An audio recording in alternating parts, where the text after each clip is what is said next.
throughout the nation and around the globe. From his heart to yours, it's Dearjames Live, bringing you intuitive insight, answers, and advice to your life questions. Hello, beautiful soul family, and welcome to Weekly Wisdom and Insights, your home for spiritually guided transformation and empowerment. I am your host, Dearjames, and together with the unseen, Spirit, Source, and Symphony, we look at the current energies, the intuitive wisdom, and we go as guided.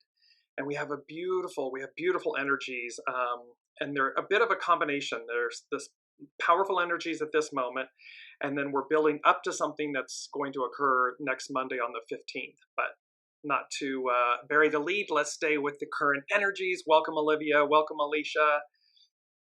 And our main theme came to me. I was watching a video of the Dutch tenors covering Adele's When We Were Young.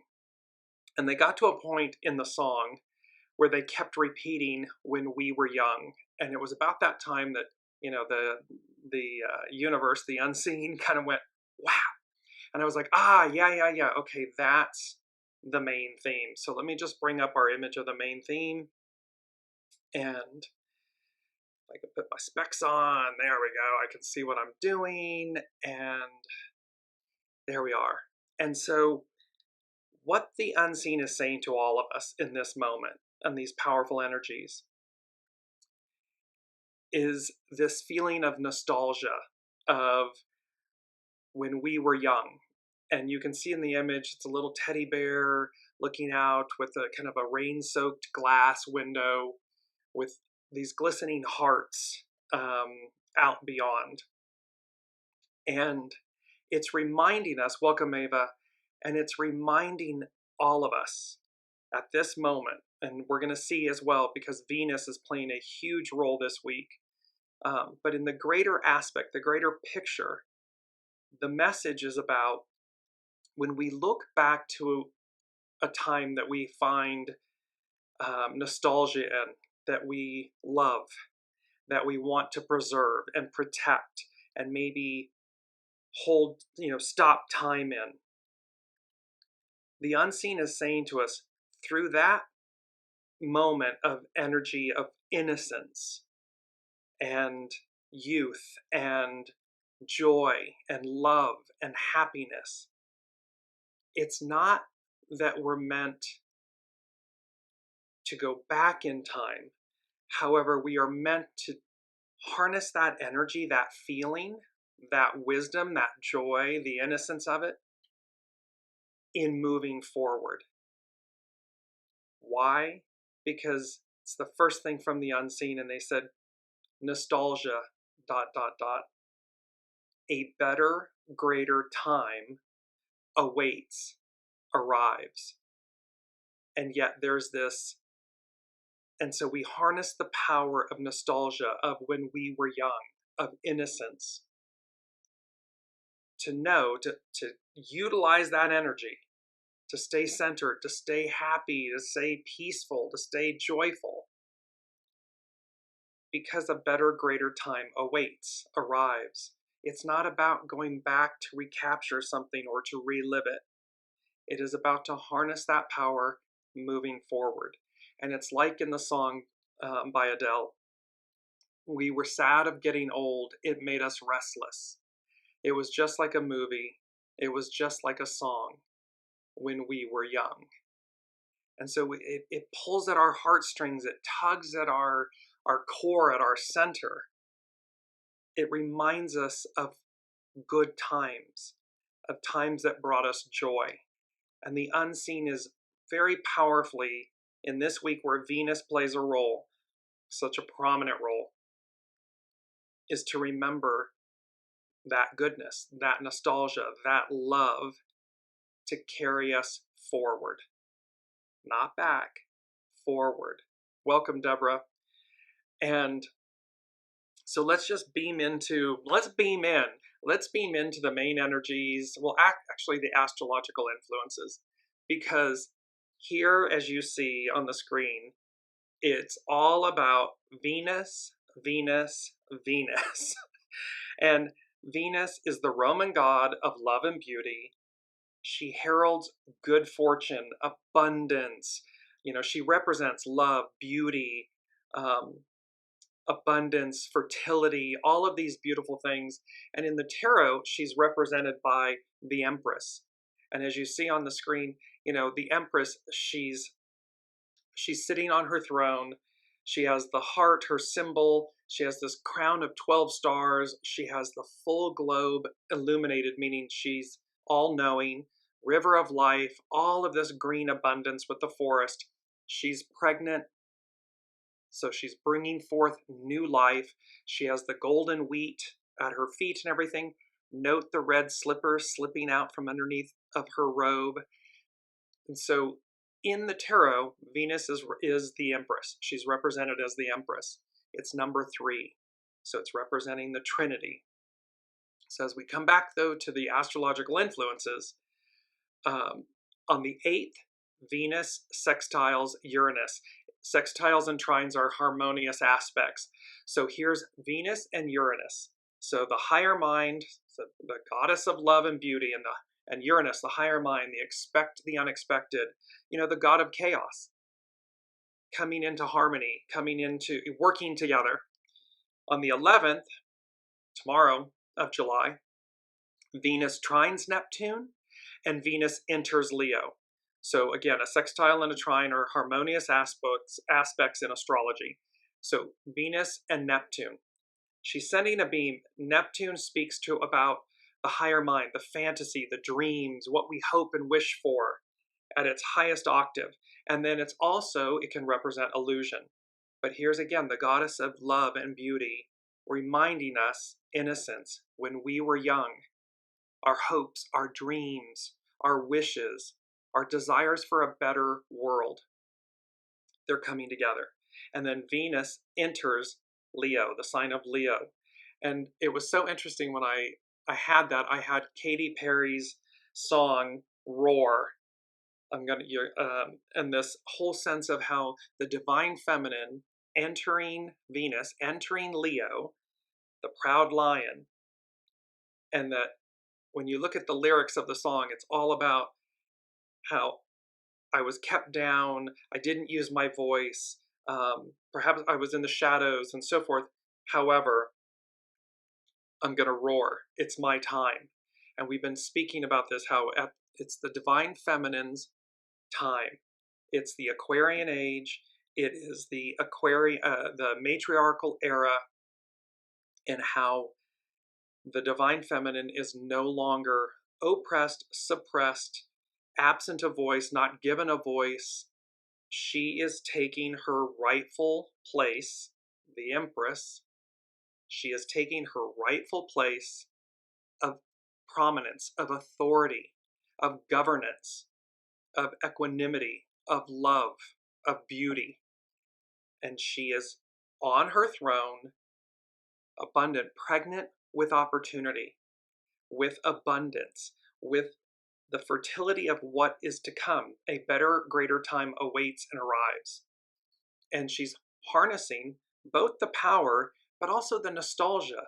When we were young, this innocence, this time that we remember that was good. Life was good. And we are ready for that feeling, that joy again. It's tough out there. We talked about the chaos last week.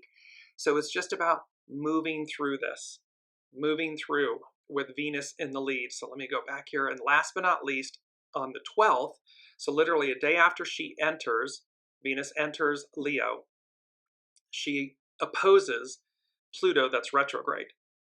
And so again, Pluto's going back to, shake the tree again, to finish up business. And yet Venus is there in this opposition. It's like we can see the struggle, this power struggle that's going on. And this is why it's interesting coming up on Monday, Mars conjunct Uranus, and it's conjunct Algol. And Algol is a fixed star in the head of Medusa. We're going to cover that next week. There's a kind of a 2-week span, but it's a very volatile Mars, Uranus, algol. But what the Venus opposition with Pluto is, you can see that in essence, the old guard, the patriarchal rule, the Piscean era, does not want to give way to the new. They want to cling to power. They want to hold on to power. They do not want to lose power. And okay, rightfully so, one can say, you understand that this Piscean era has been going on for 2,000 plus years. And so people are conditioned, in a sense, to a certain way of understanding and being and operating. However, we speak about this a lot. The arc of destiny moves forward. Everything in our universe is ever evolving, ever changing, ever advancing, ever unfolding.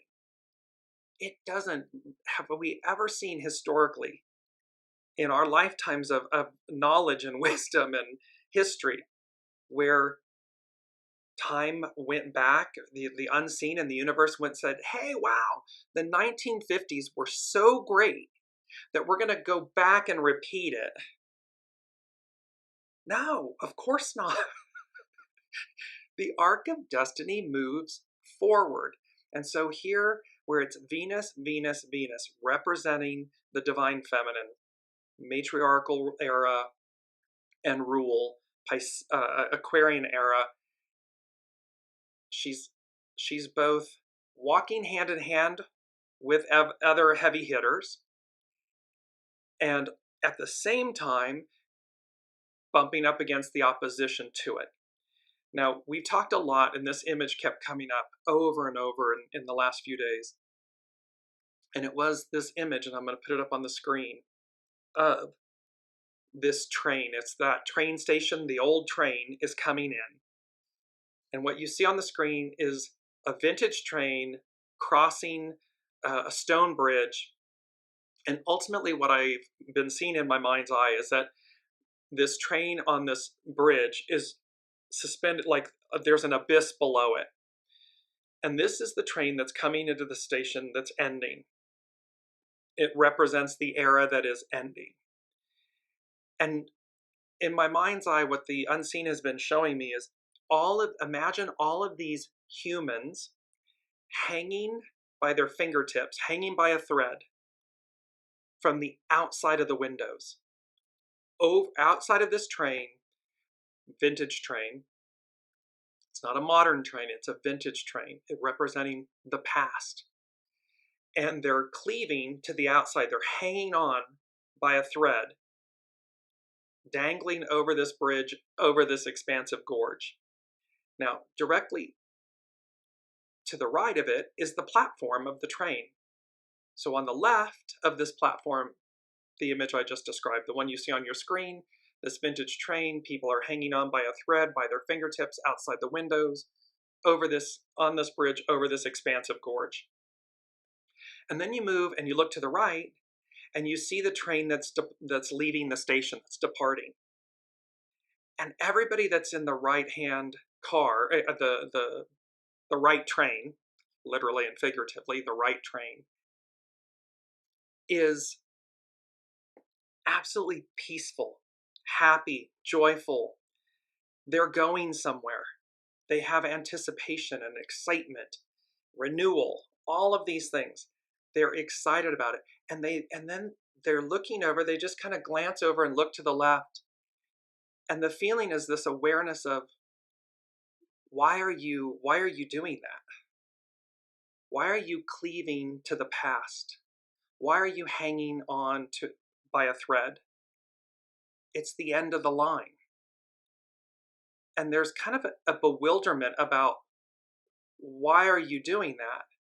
While simultaneously a joy, because they're on the right train and that train's leaving, it's departing the station, it's going somewhere. And we've talked about this a lot. It's like, get on that train. You have a choice, and you have the ability to cross the platform and change trains and get on the right train, because ultimately and eventually, that old train ends. It is the end of the line.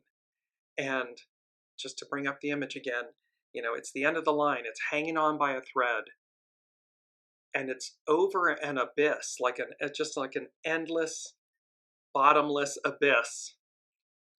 And to what degree you hang on like that and suffer like that, and when you could easily cross the platform and get on the other train, because it's going places. And that is the greater arc of the story with this innocence, when we were young, nostalgia, a better, greater time awaits and arrives, because that train is taking us there. And that train is the divine feminine. It is the matriarchal era. It is the Aquarian era. So main energies, it's a 7-month, all month long. So it's this army, legions, correct discipline. It's having and remembering that we have everything we need. 10, treading, cautious advance. It's moving forward. We are, and the unseen is talking about, remember from last week, they were saying that, we'll start off nice and easy. We're going to finish nice and rough. But in essence, what's encapsulated in that is a finality, a finish. And then obviously it's our key word, which we'll come to, Renaissance, and I'll explain that in a minute. But it's cautious advance. Take the necessary steps. Keep taking them, one upon the other. Do not become overwhelmed. Just keep taking the necessary steps. 2024 is an 8-year, all year long, and it represents the uniting and from the inside out, that we are coming together individually from our ego, mind, personality, our heart, our soul source connection. All of it's coming together to be unified. 16, enthusiasm, excite, and you'll see how this plays on this theme of innocence and Venus with love, and love about not just romantic love or relationship love, but this love for a time, an era, a way of being, a world. Love encompasses such a vast spectrum of emotions and opportunity. So it's not just romantic love. It's love for something, love for an ideal, love for a way of being is the greater meaning here. And then 7 is, again, we double down, double sevens.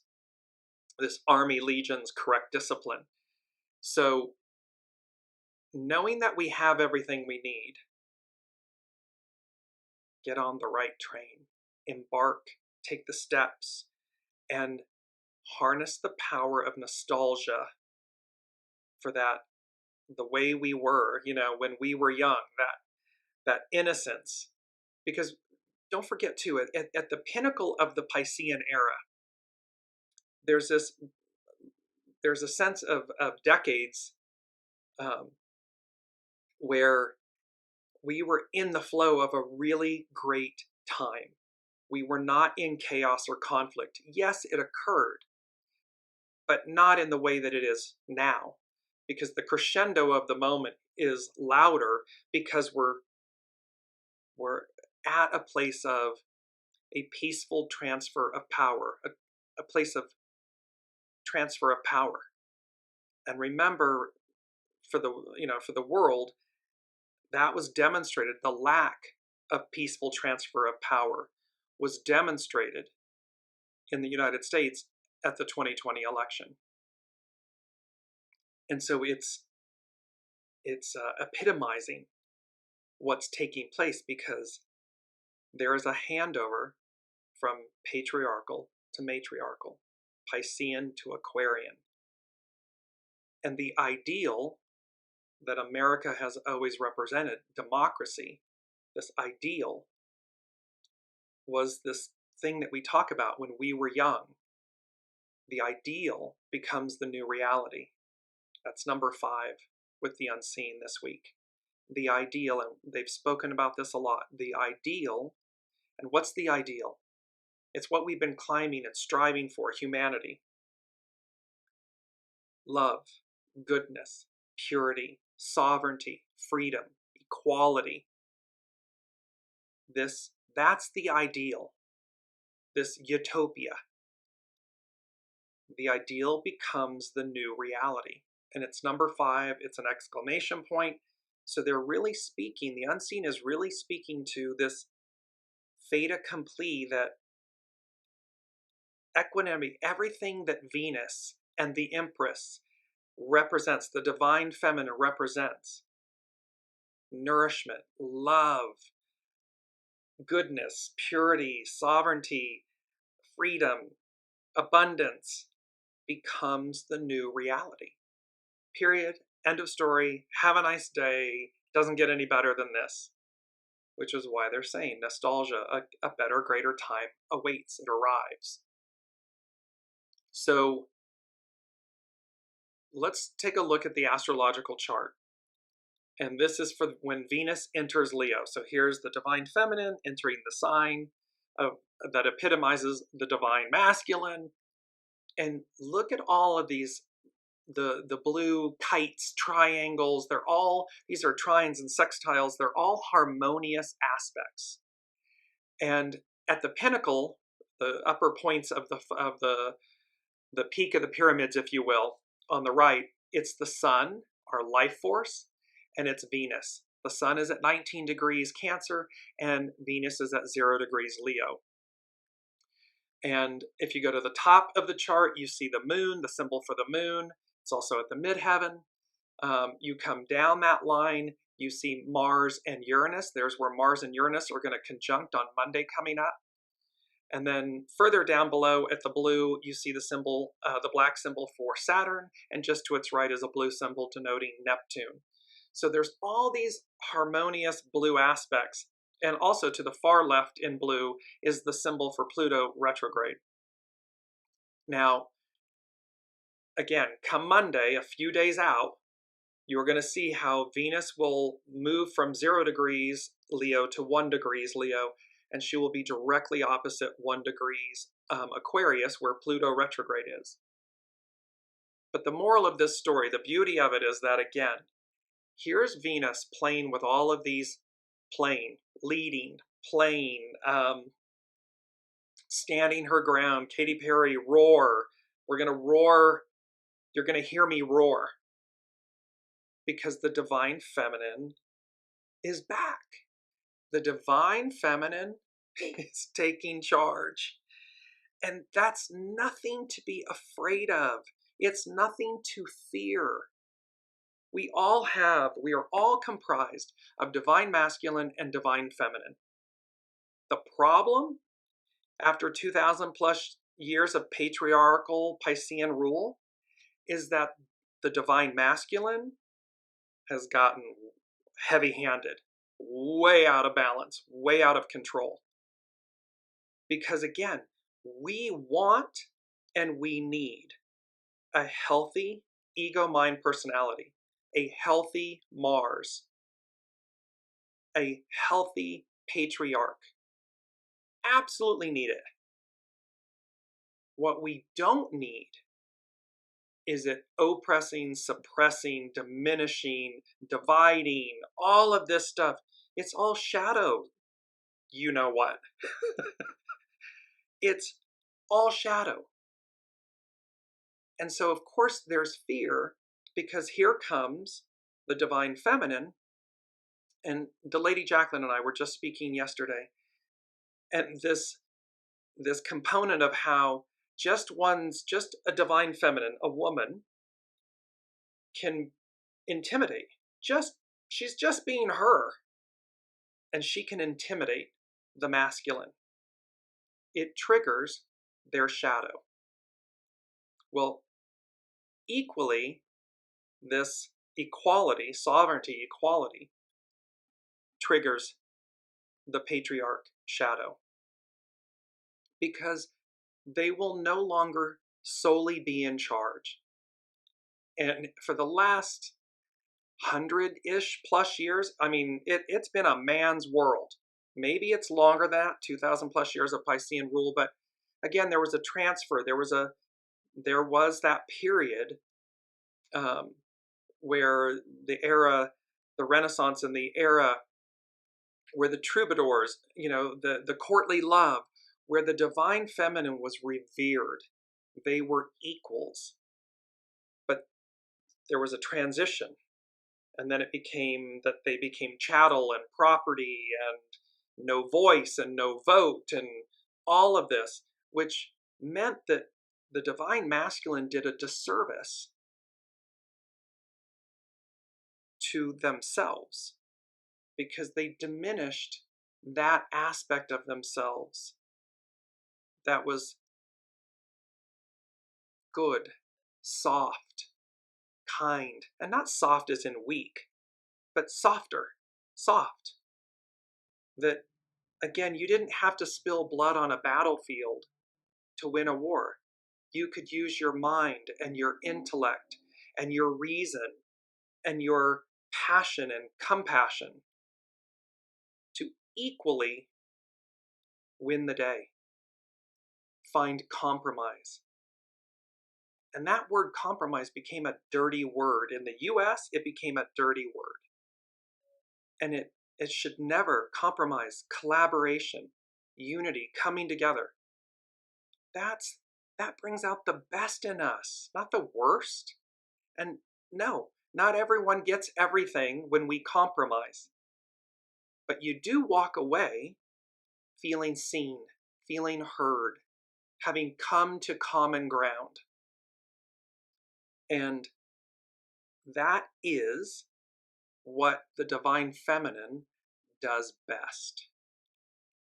It seeks understanding. It seeks wisdom. It seeks compromise. It seeks nourishment and abundance, joy, happiness, love. It is not out seeking war. It is not out seeking domination or total domination. It's the antithesis. So let's bring up our keyword because it goes hand in hand with all of this. And the keyword is Renaissance. And that is such a perfect word because Renaissance is a French word meaning rebirth. It refers to a period in European civilization that was marked by a revival of classical learning and wisdom. So the classics, this when we were young, this nostalgia, there's classics in wisdom and learning. It's known as a movement or period of vigorous artistic and intellectual activity. Rebirth, revival, a change for the better, progress in development. So our key word and our key energy, Venus, Venus, Venus, Renaissance, a change for the better, progress in development, renewal, revival, powerful times. And remember, from the unseen said to us at the beginning of this year that from August on, it was a mixed bag of nuts and surprises. And yet, go, go, go. There's nothing to worry about, nothing you can't do or accomplish. Persevere, prevail, and rise up. Rise up from a state of centeredness. What's at your center? So let's look at some of the Sabian symbols because these are fascinating. And they go with this, they represent both. I pulled the Sabian symbols from Dane Rudhyar's and an astrological mandala, and I pulled them for both Venus entering Leo and for the next day where Venus opposes Pluto. So we're looking at this in 1 degree. The inner planets will move. The outer planets, of course, take longer. They're slower moving. So the symbol for Venus, for Leo, Venus entering Leo, blood rushes to a man's head as his vital energies are mobilized under the spur of ambition. So you can see this vital energies and blood rushing to your head. It's very Mars, it's very Leo, it's very divine masculine, patriarchal. And they said the keynote is an eruption of biopsychic energies into the ego-controlled field of consciousness. So we have an eruption coming from the unseen, biopsychic energies, coming into consciousness, so into our awareness. We're going to experience it. The occult tradition, meaning the wisdom tradition, speaks of three kinds of fire: electric fire, solar fire, and fire by friction. The first is electric fire is represented by Aries, solar fire is represented by Leo, and fire by friction is Sagittarius. The key symbol for Leo depicts a rising of energy from the heart to the head, a mentalization process, meaning we've got to be able to process the heart, Venus, love, this innocence when we were young, the nostalgia, the ideal. We got to bring it from the heart and be able to process it, bring it to life, materialize it through a mentalization process. However, this process is a potentially dangerous one. Thus, the original wording of the symbolic scene seen by the clairvoyant referred to a, quote, a case of apoplexy, unconsciousness or incapacity resulting from a cerebral hemorrhage or stroke. Well, when we disconnect from our heart center, from our soul source connection, when we are absolutists, when we are all in our ego, mind, personality, in our head, this unconsciousness or incapacity resulting from a cerebral hemorrhage or stroke. It's like, because the electronics, the system short circuits. It's heated, Mars, angry, Leo, fire. It says, just as a person standing with their head uncovered for a long time in tropical regions could get sunstroke, the sun can destroy as well as vivify. Without its symbolical mate, water, so divine masculine, water, divine feminine, it produces deserts on earth. It's scorched earth. The realization of Atman, the spiritual self, the existence of a formed and steady ego, provided the ego can become a lens of pure crystal, focusing the all-pervasive cosmic light of the Brahman without introducing the shadows of pride, possessiveness, and showmanship. So what this is talking about is the fact that we're looking for this realization of the spiritual self that's formed by a steady ego, not an erratic one, not an unconscious one. And that when we do that, it's because we're able to focus the lens. This pure crystal lens is focused on the cosmic light, the purity of it, without introducing shadows, pride, possessiveness, control, showmanship, oppression, suppression. It says, but this provided, meaning we can do this provided, raises a very large question. The transmutation of life into mind is a difficult process. It's about maintaining the innocence, the purity, the ideal. And that's a difficult process, because when we don't, we're in shadowland. And what's happening? They're clinging on the outside of that nostalgic train over a ravine, an abyss, clinging to it. The keynote of combustion for the entire series of 15 phases hardly needs interpretation, because we're talking about the next 15 phases of Leo. In a general sense, the key word for this first degree of Leo could be conflagration. Conflagration, an extensive fire which destroys a great deal of land or property. Scorched earth. So when we go scorched earth, nobody wins. Everybody loses. The energies of the biological drives as they erupt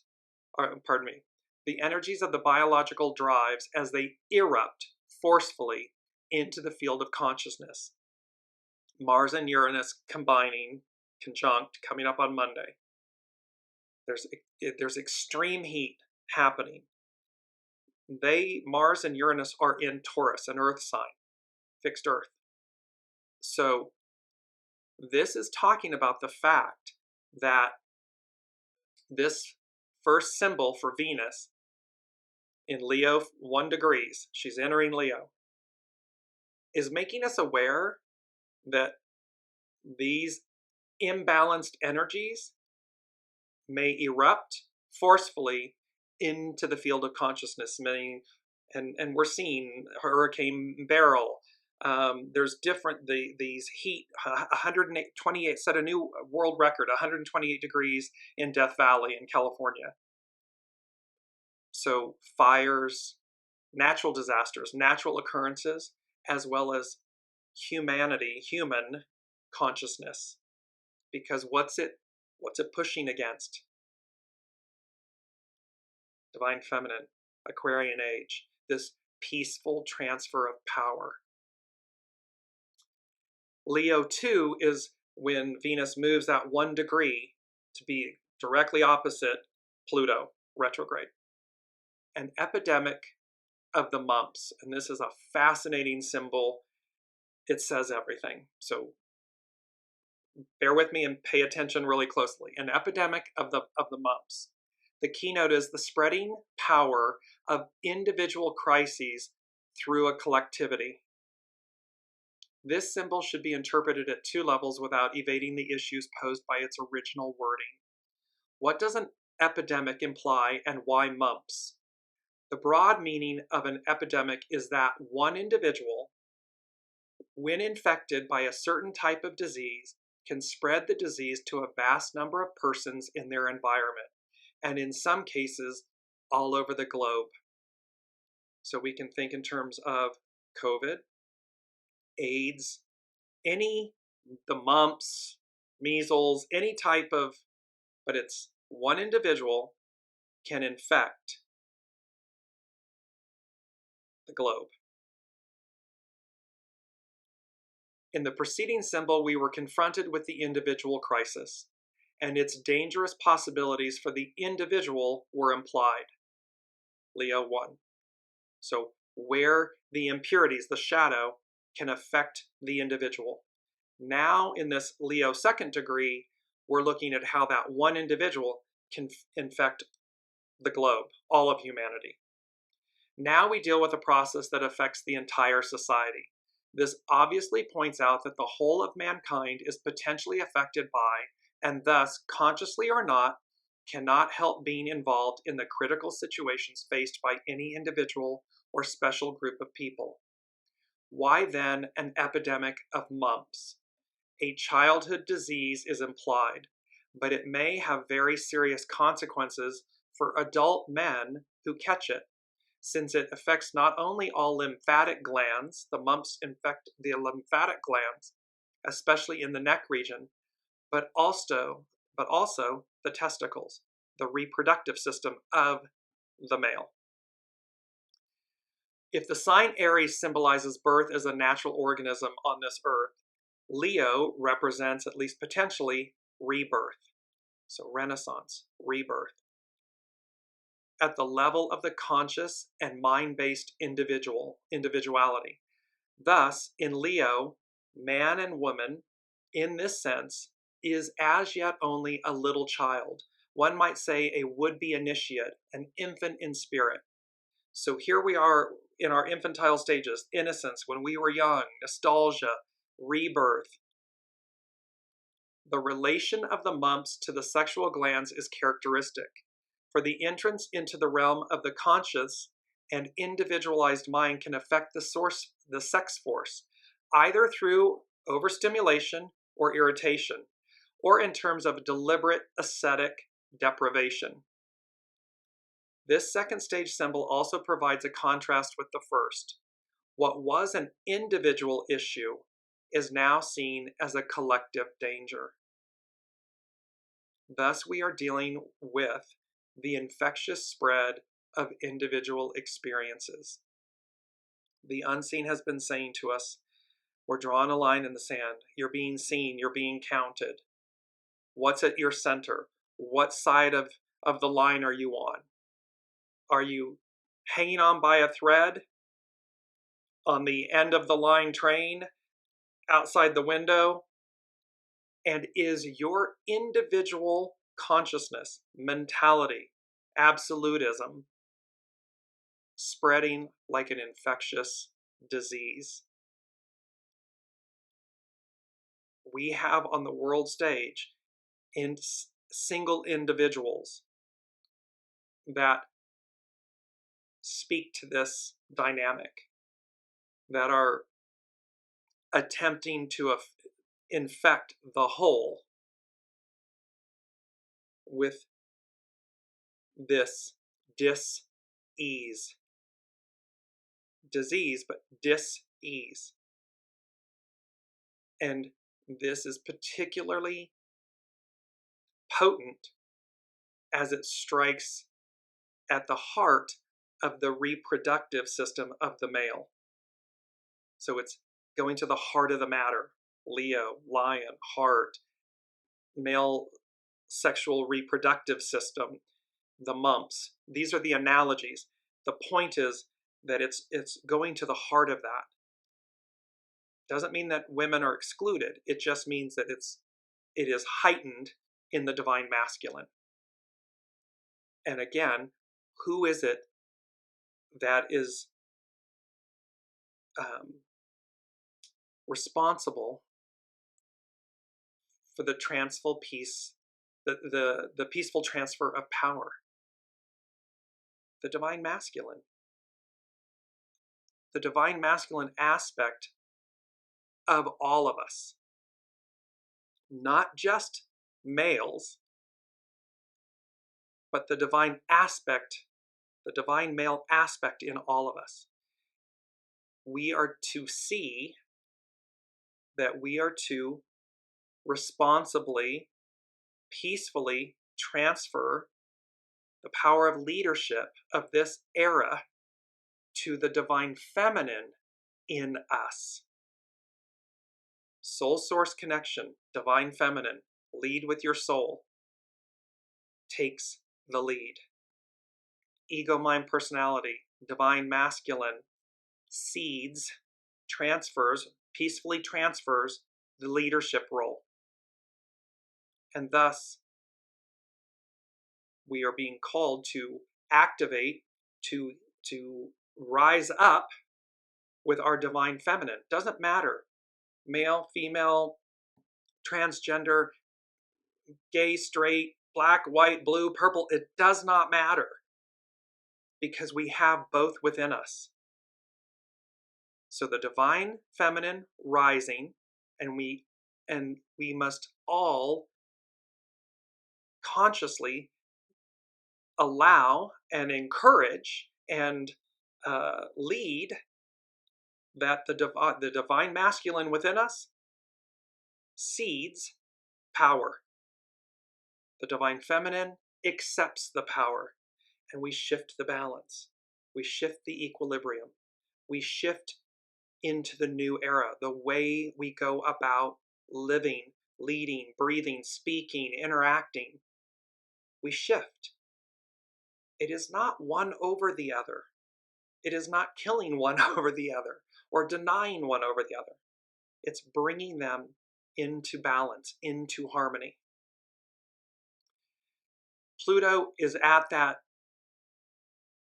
second degree of Aquarius. It's 1 degree as you advance it for the Sabian symbols by 1 degree. An unexpected thunderstorm. The need to develop the inner security which will enable us to meet unexpected crises. And this whole symbol, it's an unexpected thunderstorm.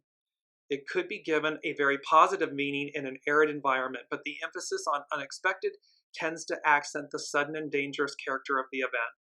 Such a thunderstorm in a region of dry hills can cause a devastating flood. At any rate, it refers to an event for which one is not prepared, a menace to men's works. Pluto is going back and shaking the tree, the roots of our foundation, our foundations, our governments, our institutions, corporations, businesses, our souls. It is shaking us. It is to place us in a larger container, to expand us.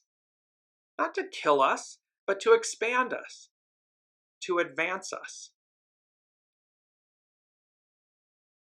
The sun is at, and it says that this is nature's challenge, because in essence, what the unseen, Pluto, is saying, it's saying this symbol stresses the fact that nature may reduce to impermanence the seemingly most permanent endeavors and constructive activities of humankind. That's what it's doing. Now, we have a choice. We can get on board. We can be proactive. We can be positive. And we will have a far easier transfer of power and advance. Don't do it? Oh, okay. But that's up to each one of us, individually and collectively. The sun, its position speaks to Venetian gondoliers giving a serenade. So again, this, there's a nostalgia about, there's a romanticism, it represents love, the feel-good feelings of being in a gondola, and the canals of Venice in Italy or something. And it says the keynote is happiness as an overtone of social integration and conformity to custom. Happiness as an overtone of unity, social integration, coming together. Not dividing us, but coming together. And it speaks to festivity. Now, when the sun then advances for when Venus opposes Pluto retrograde, this is another very important one. A famous singer is proving her virtuosity during an operatic performance. The keynote is the emotional reward accompanying, cultural excellence. So the emotional reward, love, nostalgia, when we were young, innocence, better times, it's an emotion. We feel it. So an emotional reward accompanying cultural excellence.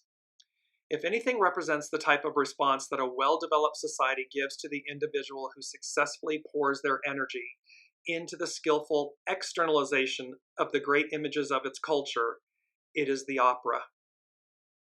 The operatic prima donna is not merely a lonely performer like the piano virtuoso. He or she is the star in a collective effort.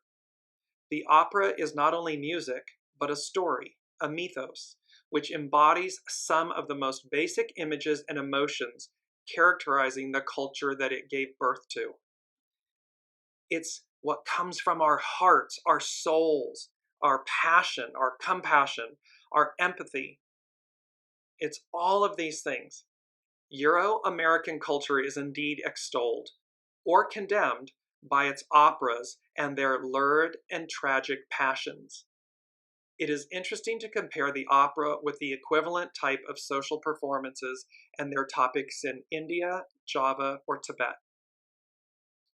At this stage, we find the drive toward individualization by means of concrete forms of cultural activity, glorified in social and financial success. So we have this drive towards individualism brought on by the means of concrete forms of cultural activity glorified in social and financial success. In its deepest sense, this symbol refers to, quote, the price of success for the individual as well as for the collective acclaiming him or her. What is success really worth? A question few people ask. And so we're being drawn, the unseen, with this Sabian symbol, with Venus, Venus, Venus, Venus, this time. What is success really worth? To what ends? To what means? To what deprivation? To what destruction? To what division? A question few people ask. Because if to be successful means that you oppress and suppress and divide and destroy and dismantle and diminish. Is that success?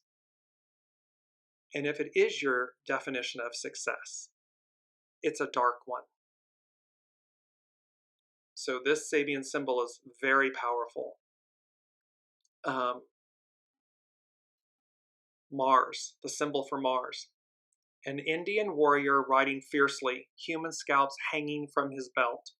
The keynote, the aggressiveness of human instincts when fighting for their earthly base of operation.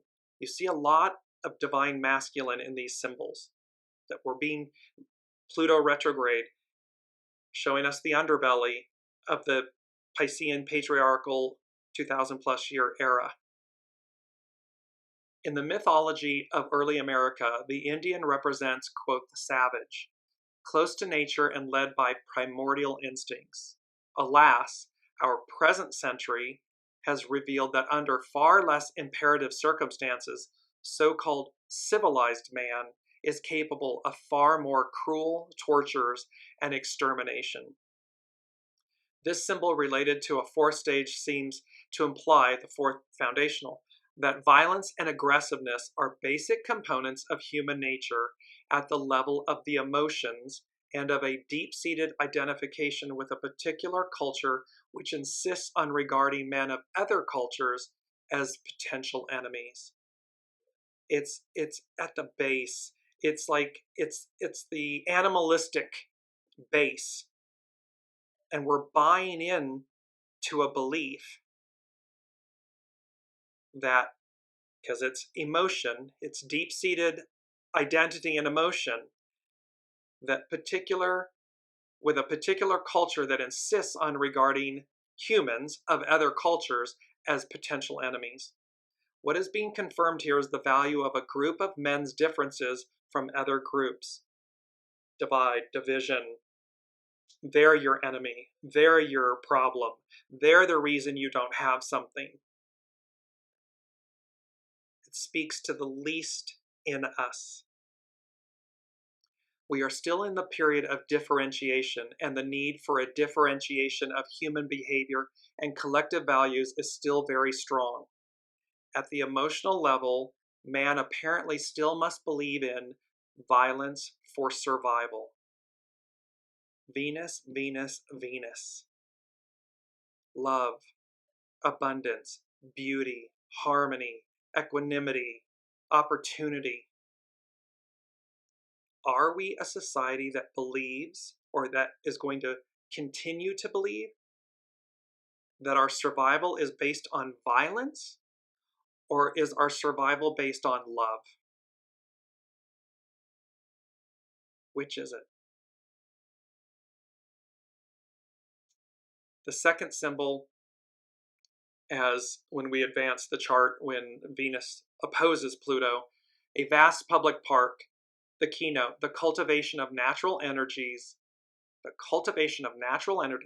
collective use and recreation, unity, unifying ourselves. A vast public park. So we're cultivating natural energies for collective use and recreation. This is a symbol of collective enjoyment. See, they're on the right train. They're all there. They're all happy. They're all excited. They know they're going. So there's anticipation. There's joy. There's peace, because they're going somewhere. The individual finds in the products of their culture an emotional enhancement born of the feeling of, quote, belonging to a large, organized, peaceful whole. W-H-O-L-E. One nation, one world, one being, belonging to a large, organized, peaceful whole.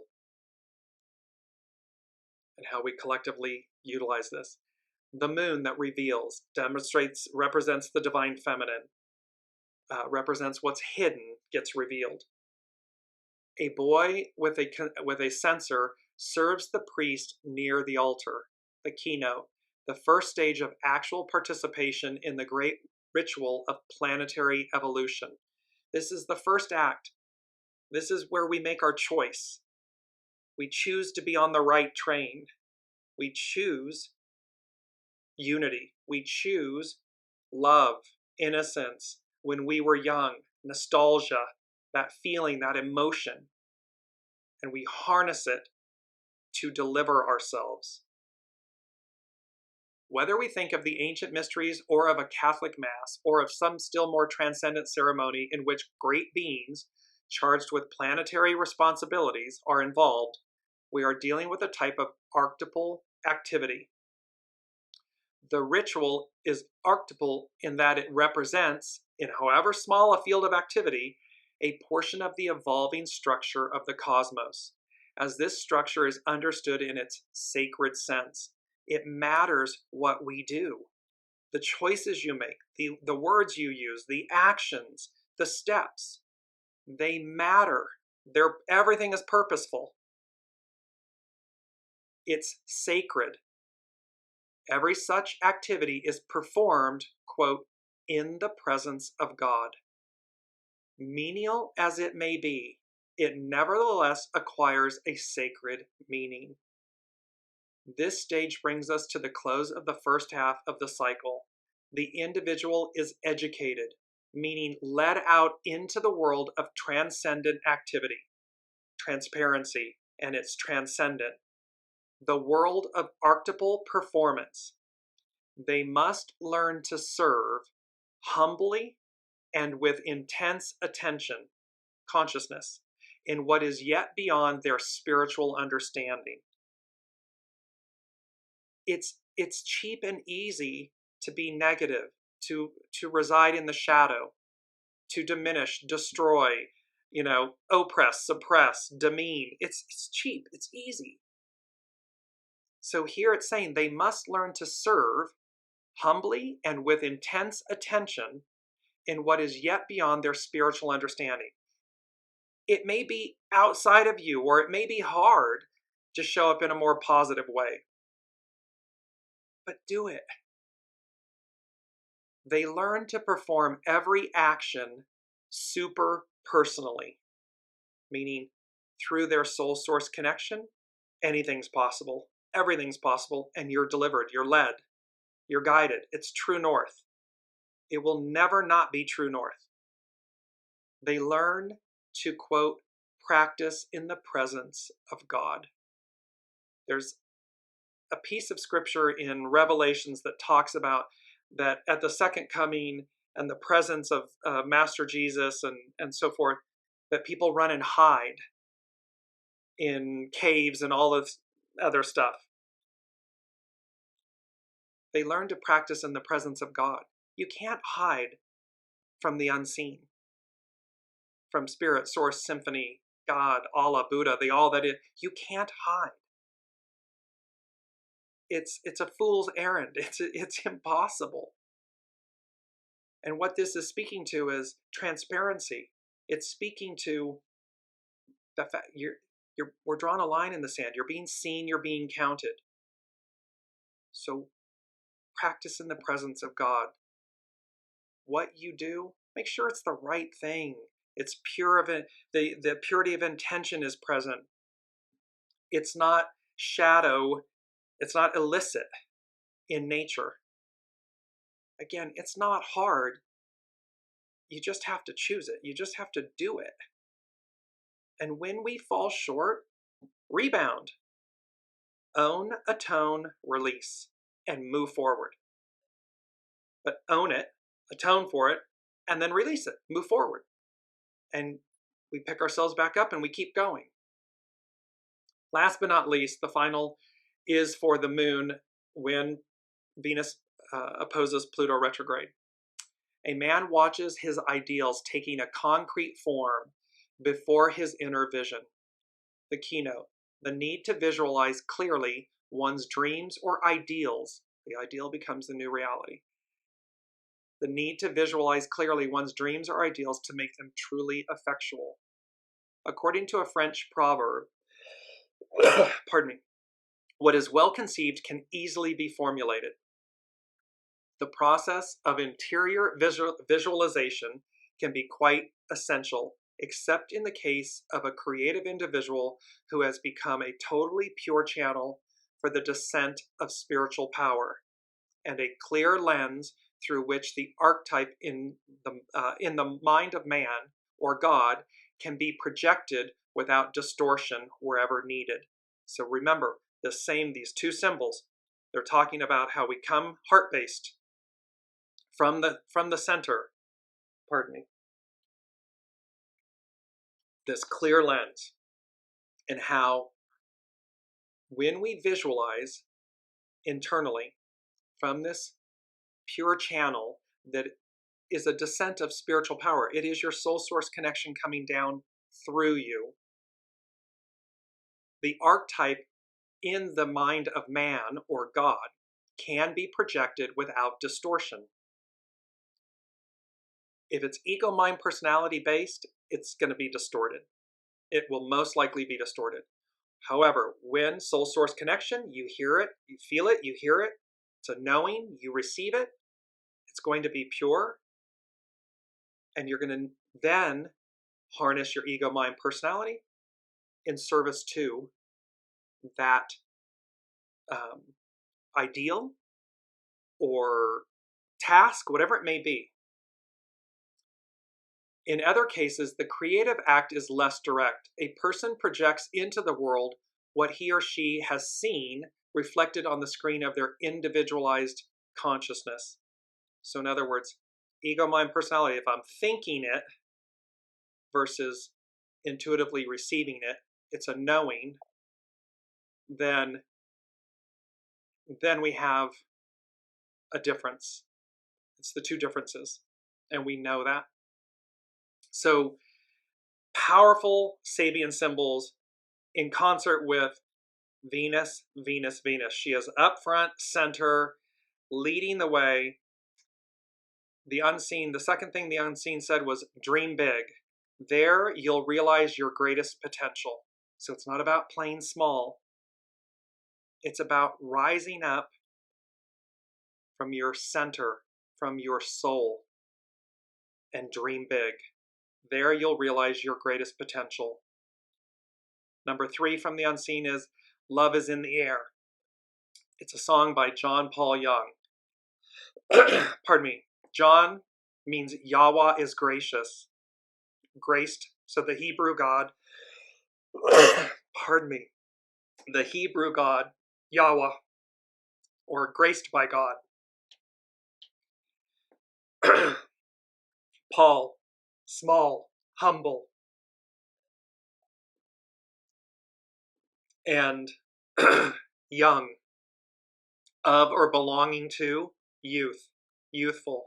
So they're giving us Venus, Venus, Venus. Love is in the air. Graced by God. Yahweh is gracious. Be small and humble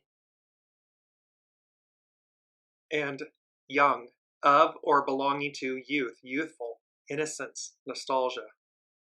Number 4, Somewhere Out There. It's a song by Linda Ronstadt and James Ingram. It was featured in An American Tale. Somewhere Out There. And then Elton John and Bernie Taupin's Goodbye Yellow Brick Road. It's like a mashup. And Goodbye Yellow Brick Road was, again, in a reference to when you have this life, this massive life, public life, where you're living the high life, and how the simple life is what you actually yearn for.